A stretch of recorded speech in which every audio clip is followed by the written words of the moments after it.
জাতীয়তাবাদী ছাত্রদল নামক একটি সন্ত্রাসী সংগঠন অতীতে ফ্যাসিস্ট লীগের রূপ ধারণ করেছে।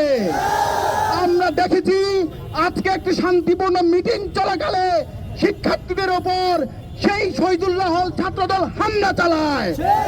আমরা বাংলাদেশ ছাত্র শিবির ঢাকা বিশ্ববিদ্যালয়ের পক্ষ থেকে তীব্র নিন্দা জানাই। যখন আমরা শহীদুল্লাহ হলের ছাত্র শিবিরের ভাইয়েরা প্রভোস্ট অফিসে মিটিং এর জন্য শান্তিপূর্ণভাবে অবস্থান করছিলাম, তখন ছাত্র দলের সন্ত্রাসী বাহিনী তারা বাইরে অবস্থান করছিল। তাদের উদ্দেশ্যই ছিল আমাদের উপর হামলা করা।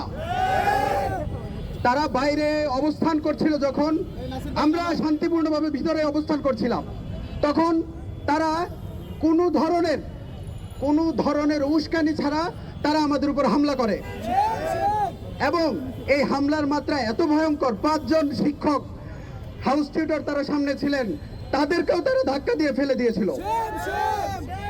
এবং এই 5 জনের পিছনে আমরা যে ছাত্র শিবিরের ভাইরা ছিলাম, তারা সর্বোচ্চ চেষ্টা করেছি আমাদেরকে প্রতিরক্ষা করার জন্য। তাদের কোনো ইচ্ছাই ছিল না প্রতিরক্ষার।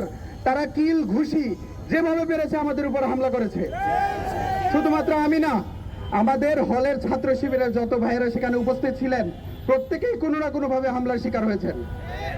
এবং এক পর্যায়ে তারা প্রত্যেকটা শিক্ষককে ঠেলে ফেলে দিয়ে আমাকে এক কোণায় সোফার মধ্যে গলা চাপ দিয়ে ধরে এবং তারা চারদিক থেকে যেভাবে মোসাদ্দেককে, জোবায়েরকে তারা সাংবাদিক সমিতিতে হামলা করেছিল, ঠিক একইভাবে চারদিক থেকে যেভাবে পেরেছে, আমার মনে হয় তো খুনের উদ্দেশ্যে তারা এই কাজটা করেছে।